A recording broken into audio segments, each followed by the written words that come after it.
Hello, everybody, and welcome to another edition of Streaming Charts with Dan. We will be looking at all of the latest on iTunes. We're adding an Amazon chart, Netflix, the Nielsen ratings, and more. But we're going to start with a story that's actually building on what we talked about on the last edition of Streaming Charts with Dan, which is Disney and their decision to remove certain series and movies from Disney Plus and Hulu as a way to write down costs and save money. As the streaming wars have escalated and we've gotten into the second phase, and instead of expanding, companies are now looking at contracting and trying to become profitable again. There was a list of the series and movies that are reportedly going to be removed from Disney Plus and Hulu in the next week or so, most of them on May 26th. So if there's any of these movies or series on the list that you haven't seen, well, you've got about a week to binge as many as you can. Shortly before these titles were published by some of the trades in Hollywood, Disney actually announced two other big business decisions.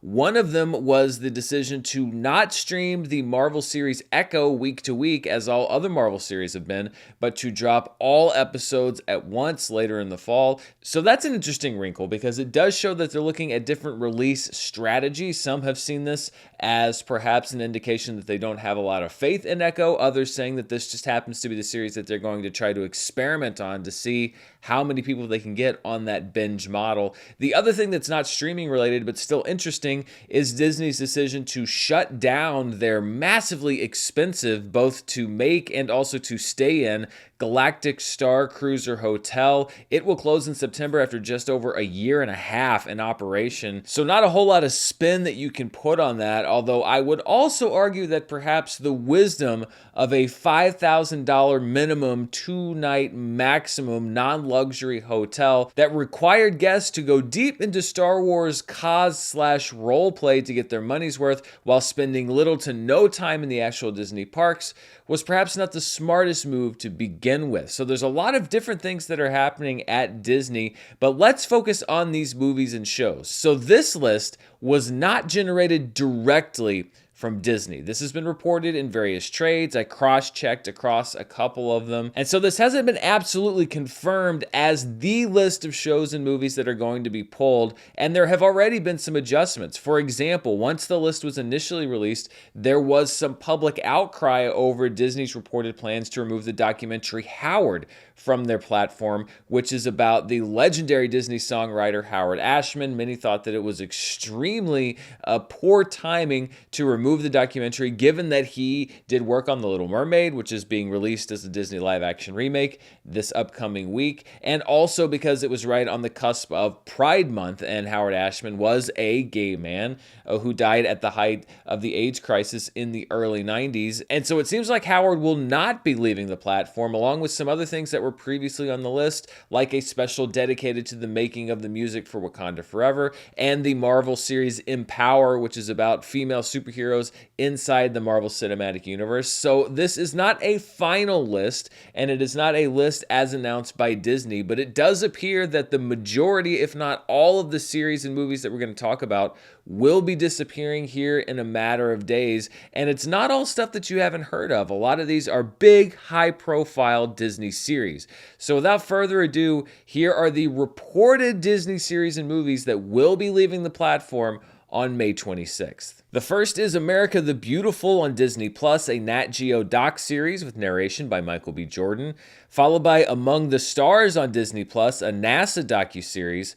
Artemis Fowl, a truly awful film that was one of the early straight-to-streaming experiments going from theatrical to Disney Plus, will reportedly be rotating off the platform, as well as Be Our Chef, a cooking competition show, Best in Dough, a Hulu pizza-making competition show, as well as Best in Snow, a Hulu snow carving competition show, so not a great time for wordplay. Another Disney Plus original film, Better Nate Than Ever, which is a teen musical movie released last April. The Disney Plus original series Big Shot, starring John Stamos as a girls' youth basketball coach, will be removed. It had 2 seasons and was released initially back in 2021. Did you know that there was a 2020 remake of Black Beauty with Kate Winslet as the voice of Black Beauty? Well, it's not going to be there for very much longer. It will reportedly be rotating off of the platform, along with the remake of Cheaper by the Dozen, which was scripted and produced by Kenya Barris and released last year. The 2020 tearjerker Clouds will be rotating off Disney+, and the Hulu supernatural teen comedy Darby and the Dead, which was released just last December, will also reportedly be gone on May 26th. Disney Plus's Diary of a Future President, a 2-season series about a young girl destined to be president, will be rotating off, as well as Disney Fairy Tale Weddings, a 2-season reality show that began on Freeform, then moved to Disney Plus in 2020. Kat Dennings' Dollface, a 2-season Hulu comedy series, will reportedly be rotating off, along with the Disney Plus series Earth to Ned, a 2-season Jim Henson talk show hosted by a fictional alien. Disney Plus's Encore, which was hosted by Kristen Bell, reuniting high school drama productions, will be rotating off, as well as Hulu's Everything's Trash, a Phoebe Robinson series that premiered on Freeform last year. It will reportedly be leaving the platform on May 31st. Flora and Ulysses was a newer addition to the list. It's a 2021 Disney Plus movie about a girl and her superpowered squirrel. Foodtastic will also reportedly be leaving Disney Plus. Hosted by Keke Palmer, Foodtastic was a show about making food sculptures.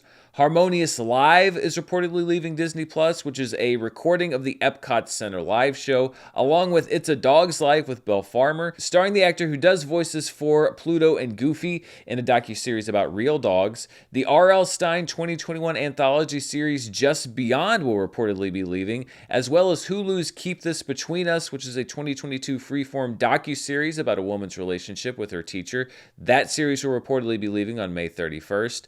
Little Demon, which came out last year, an animated series on Hulu about the spawn of Satan, with voices including Aubrey Plaza and Danny DeVito, will be going away, as will Hulu's Love in the Time of Corona, a 2020 COVID-themed miniseries that aired on Freeform. Hulu's 2022 comedy series about a psychic Maggie will be leaving, as will Disney Plus's Magic Camp, a long-delayed film that premiered on the platform back in 2020.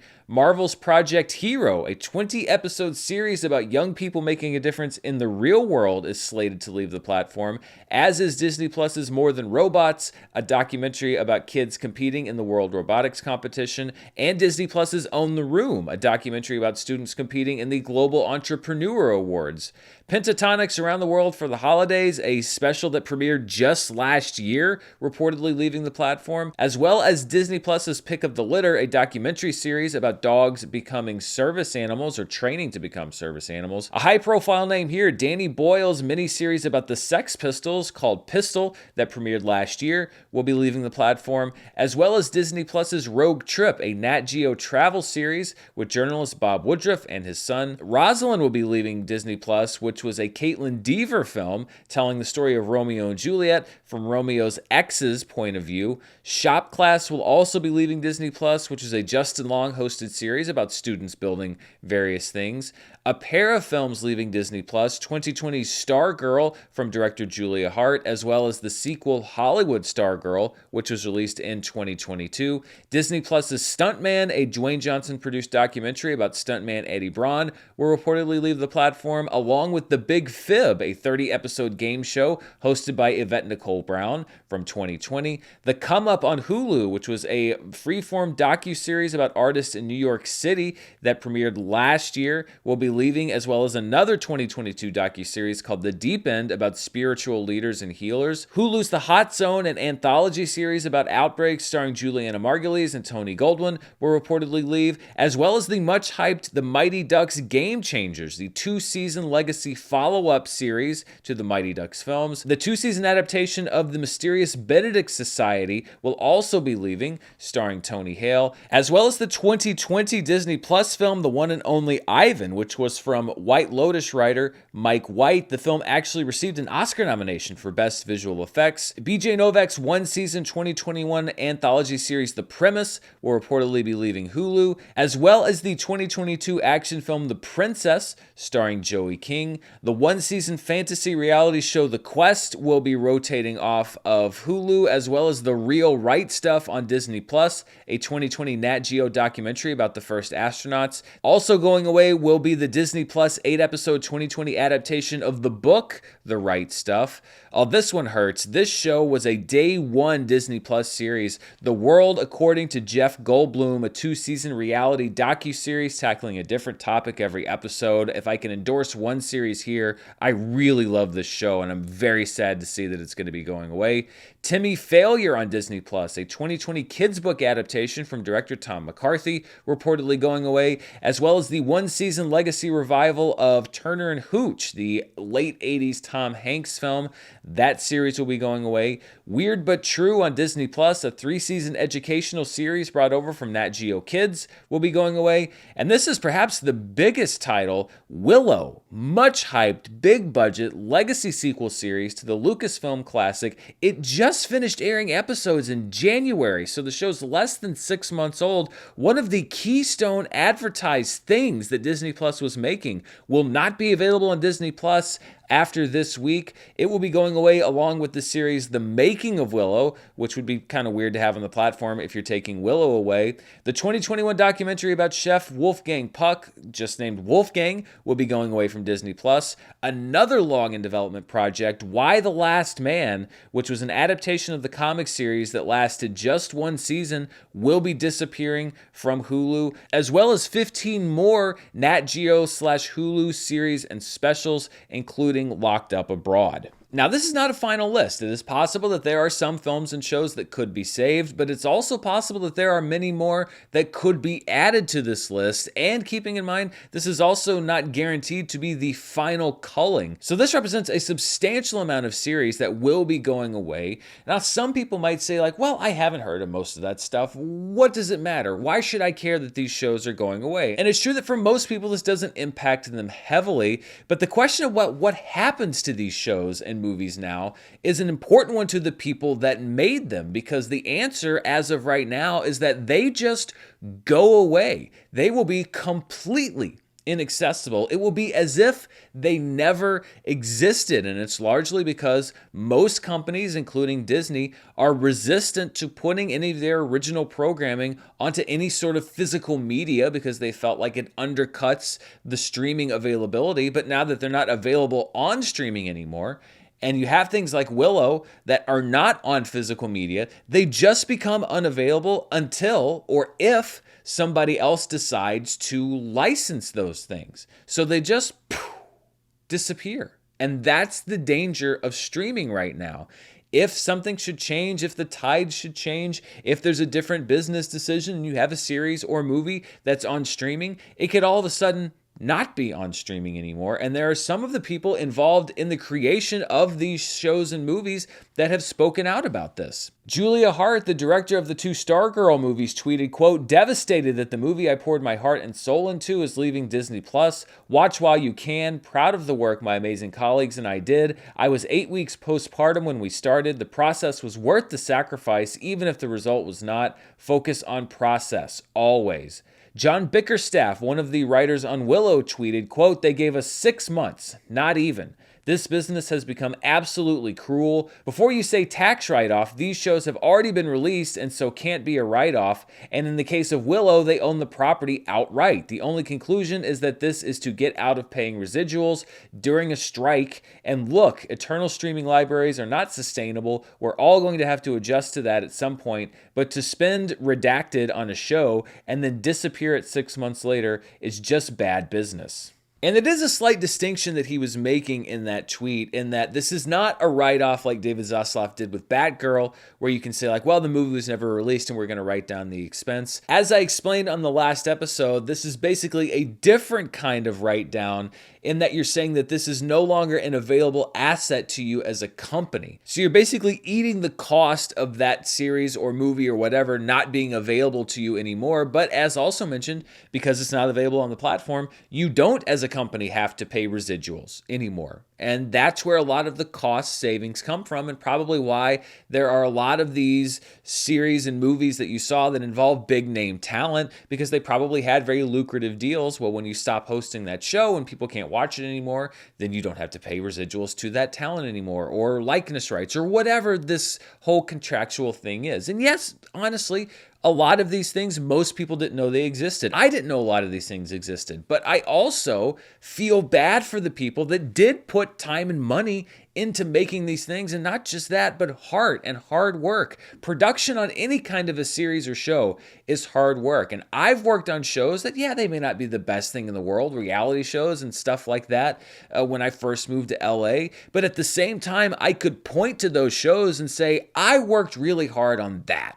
And they aired on television, so you had that, and they could be available on demand. So for all of this stuff to just disappear, I do feel for the people involved in making these things, because it does represent a substantial part of their life and their career. And now to not know when or if anyone, including them, will be able to see it again, that's a tough pill to swallow. And this is sort of this stage 2 of the streaming wars, is where I think the balance of power shifts back to the studios. For a long time, when the studios were just like content, the people making the content, I think, had a lot of power because they were just throwing money at you, and you could go and you could pitch something, and it was very likely that what you wanted to get made would get made because everybody needed stuff. But now we're seeing the other side of that, which is that those things can also be snatched away by the same studios that so freely gave out money to people to make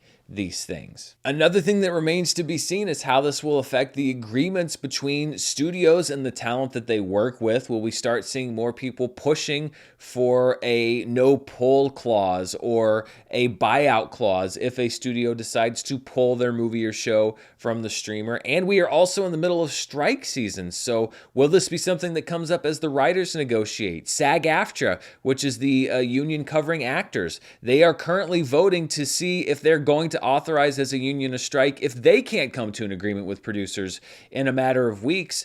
Will this be part of the negotiations? And the other agreement that studios and streamers may have to worry about is the agreement between them and the consumer, because how many people now, if they're deciding whether or not to sign up for a streaming service or to watch a show or not watch a show, are going to be affected by the very real possibility that even a big name show like Willow, if it doesn't draw the right amount of viewers or whatever, could just disappear in a matter of weeks or months. Will that keep people from watching these shows? Will it drive them to watch more? I think that there are a lot of shoes left to drop in these streaming wars, and they're not all going to be in favor of the studios. The real question is just where everybody is going to land. We will get to the charts themselves in just a moment, but before we do, I want to thank the sponsor of this video, Athletic Greens, the makers of AG1. You know, it's summer, which means vacation season, lawn mowing, days at the pool, and it's more important than ever to make sure that you're giving your body what it needs. I take AG1 every day when I make my breakfast shake, and it makes me feel like I'm covering my nutritional bases and just starting my day off right. The biggest thing it's been helping me with is improved digestion and gut health, but it's also good to know that I'm giving my body what it needs to get through the day.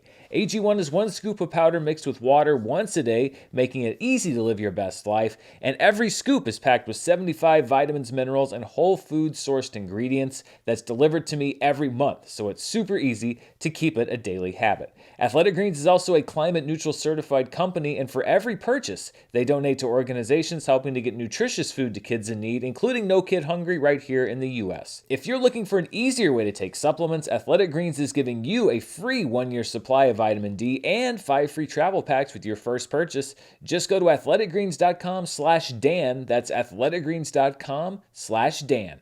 Check it out.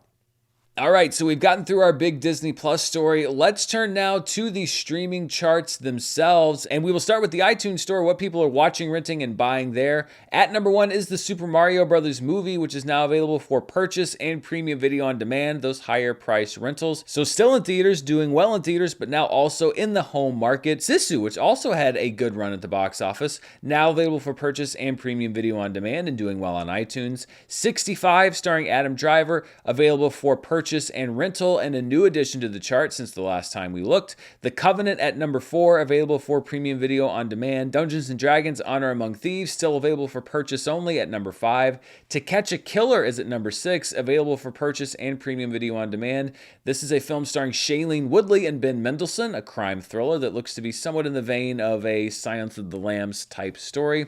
John Wick Chapter 4 is on the top 10 list just as a pre-order because it will be available for purchase later on Tuesday, so just a couple of days from now. Evil Dead Rises at number 8, available for purchase and premium video on demand. Operation Fortune, Ruse de Guerre, available for purchase and rental, the second Guy Ritchie film on the top 10, along with The Covenant, so 20% of the top 10 belonging to Guy Ritchie. And Avatar: The Way of Water, currently available for purchase only, is in that 10th spot. This is a new chart by demand from many of you, the top 10 on Amazon Prime Video. Now, this is for the US only. At number 1 is the heavily budgeted, much hyped original series Citadel, followed by The Marvelous Mrs. Maisel, which is in its final season. The Ben Affleck film Air, off of its box office run, is at number 3 on the Amazon Prime Video chart, followed by the Academy of Country Music Awards, which is now an Amazon Prime original, one of these shifts from broadcasting to streaming. The Ben Affleck movie The Accountant is at number 5, followed by From, which is an MGM Plus original series. It's actually pretty critically acclaimed, but I'd actually never seen nor heard of this series, but it's at number 6 on Prime Video. At number 7, the film Safe House. At number 8, Top Gun Maverick. At number 9 is the Amazon original series The Power, which is about a group of teenage girls who develop the ability to electrocute people, but even more importantly, stars Toni Collette, which immediately has my interest. And then at number 10 is Reacher, which came out quite some time ago, but still a very popular show on Prime Video, and it rounds out their top 10. Let's look now at the most watched programs on Netflix, and this is using what I call my global Murrell metric. I generate a number that's called the PFV, or potential finished views. I basically take the number of hours that a certain program or movie is watched, I divide it by the runtime. That gives me the number of people that could have potentially finished viewing that series or movie. And looking at the week of May 8th through the 14th, at number 1 is the Jennifer Lopez film The Mother, which had one of the strongest debuts for anything on Netflix yet this year, a PFV of 42.93. At number 2, continuing a strong run, is the Bridgerton spinoff series Queen Charlotte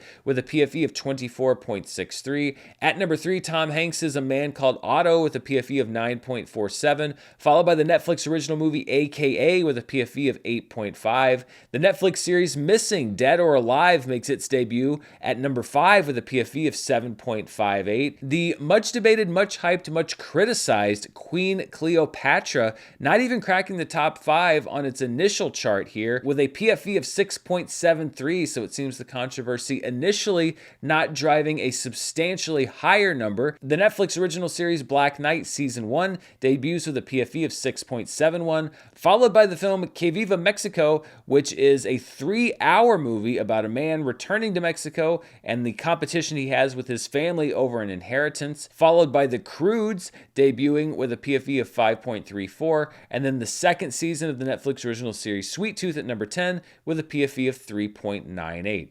Looking at the most watched 2023 programs to date on Netflix, a couple of additions. The top 5 remain the same. Murder Mystery 2 with a PFV of 103.82, followed by Season 1 of The Night Agent, then Luther the Fallen Son, You People, and Your Place or Mine. Ginny and Georgia Season 2 is at number 6. Wednesday Season 1, Just the People Watching It This Year, still remaining at number 7. But then joining the chart at number 8 is the Netflix original movie AKA with a PFV of 50.26. We Have a Ghost gets bumped down to number 9, and then Queen Charlotte takes the number 10 spot with a PFV of 47.62. Season 4 of Netflix's You and the Netflix original movie The Pale Blue Eye, both exiting the 2023 top 10 to make room for the 2 new additions. Let's take a look now at the Nielsen ratings. We have a couple of weeks to cover. Just a couple of reminders. These are delayed numbers by about a month. This is also in the US only, and because this is a third-party measurement, these are not numbers that are coming directly from the streamers, but it's as close as we have to being able to compare where all of these series and shows, programs, etc. fall against each other.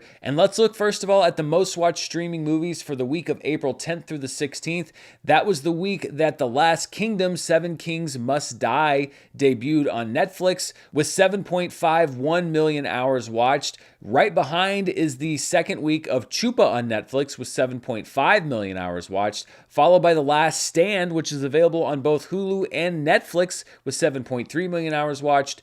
Peacock's run of Cocaine Bear is good enough for number 4 with 5.4 million hours watched, followed by Ticket to Paradise, which made its debut on Amazon Prime Video with 4.6 million hours watched. Then we have Matilda on Netflix at number 6 with 4.5 million, Moana, the mainstay on Disney Plus, with 4.1 million hours watched, followed by Murder Mystery 2 on Netflix at number 8, The Lorax making the debut at number 9 with 3.75 million hours watched, and then Hunger on Netflix at number 10 with 3.5 million hours watched.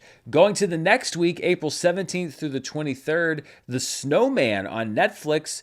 Not a very big hit in theaters, but a big hit at least this week on streaming. 6.9 million hours watched, just edging out I Want to Dance with Somebody, the Whitney Houston biopic on Netflix, with 6.7 million hours watched. The Last Kingdom, Seven Kings Must Die, goes down to number 3. Moana staying pretty much where it was as far as hours watched from the week before, but moving up to number 4 on the chart with 4.3 million hours watched, followed by Cocaine Bear at number 5, Ticket to Paradise at number 6. Apple TV Plus's Ghosted, which was heavily hyped. Chris Evans, Ana de Armas with 3.2 million hours watched. The Mustang on Netflix is at number 8 with 3.11 million hours watched, followed by Encanto on Disney Plus, which is often on and off this chart, another 3 million hours watched there, and Matilda on Netflix at number 10 with 2.6 million hours watched. Looking at the most watched streaming movies here in the US through April 23rd, Murder Mystery 2 cracks the top 5 for this year with 37.3 million hours watched cumulatively. The top 4 remain the same: Black Panther Wakanda Forever at number 1, You People at number 2, Minions The Rise of Gru at number 3, and Moana at number 4. Your Place or Mine moves down 1 spot to number 6. Encanto moves up 1 spot to number 7. Luther the Fallen Son moves down 1 spot to number 8. We Have a Ghost moves down to number 9. And Glass Onion on Netflix moves down to number 10. Looking at the most watched streaming shows in the US from April 10th through the 16th, Beef on Netflix takes the top spot with 26.5 million hours watched, followed by The Night Agent with 19.4 million hours and Love is Blind with 18.1 million hours. The Mandalorian, as it continued its run, is good enough for number 4 with 17 million hours, followed by Cocomelon at number 5, NCIS at number 6, Bluey at number 7, South Park at number 8, Netflix's Florida Man, which starred Edgar Ramirez as a cop who returns to his home state and is not, as I thought, a true crime docuseries following the exploits of crazy people, debuts at number 9 with 10.8 million hours watched, and Grey's Anatomy rounds out the top 10. When we look at that week by top watch time per available episode, so not just the hours watched, but how many hours watched per episode, American Manhunt Boston was at number 1 with 3.44 million hours watched per episode. It's a true crime docuseries that aired on Netflix. Beef was at number 2 with 2.65 million hours watched per episode, followed by The Night Agent at number 3, Florida Man at number 4, Obsession at number 5 with 1.2 million hours watched per episode, Transatlantic at number 6 with an hours watched per episode at just over 778,000, followed by The Mandalorian at number 7, Cocomelon at number 8, Ted Lasso on Apple TV Plus at number 9 with 379,000 hours watched per episode, and Love is Blind at number 10 with just over 323,000 hours watched per episode. The top 10 streaming shows for April 17th to the 23rd were headlined by the debut of The Diplomat on Netflix with 21.7 million hours watched, followed by Love is Blind at number 2 with 20.2 million hours watched. I believe this was the week of the live, not so live reunion show. The Mandalorian is at number 3 with 16.8 million hours watched, followed by Beef at number 4. Better Call Saul saw its final season debut on Netflix this week for a total hours watched of 15.4 million, followed by Cocomelon at number 6, The Night Agent at number 7, NCIS at number 8, Ted Lasso cracking the top 10 again at number 9 with 11.9 million hours watched, and Disney Plus's Bluey rounding out the top 10. And looking at the top 20 streaming shows by watch time per available episode, The Diplomat was at number 1 with just over 2.71 million hours watched per episode, followed by Beef at 1.56 million, Florida Man at 1.55 million, The Night Agent at 1.27 million, and The Mandalorian at just over 700,000 hours watched per episode. Cocomelon's at number 6, Ted Lasso at number 7, Love is Blind at number 8, Succession making the chart with just over 279,000 hours watched per episode, and Better Call Saul rounds out the top 10 with just under 250,000 hours watched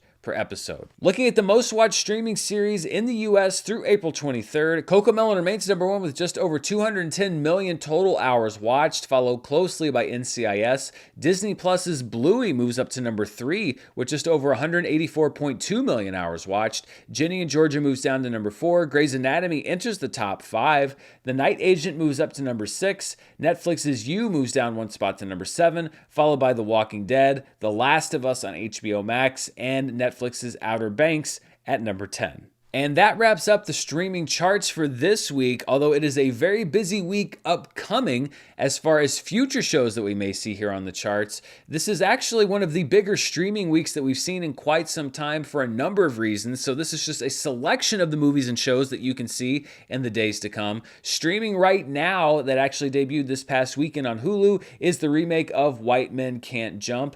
On Monday, tomorrow, Prehistoric Planet Season 2 makes its debut on Apple TV+. And then there's a big day on Tuesday because HBO Max is rebranding to Max and they're releasing several things in celebration. First of all, Shazam! Fury of the Gods will be making its debut on Max, as well as the documentary about rushing sororities at the University of Alabama, Bama Rush. Gremlins Secrets of the Mogwai, the animated series spinoff of the Gremlins franchise, will also debut on Max on Tuesday, as well as the revival of the popular series Clone High. And this was popular when I was in college back in the early 2000s. It was an early effort from Lord and Miller. They're bringing it back and it will be debuting on Max. So really Tuesday alone could just be an all Max day for you. Although if you want to catch John Wick Chapter 4, it will also be available for purchase digitally and perhaps high price rental on Tuesday as well. On Wednesday, the Disney Plus series American-Born Chinese will be streaming all episodes,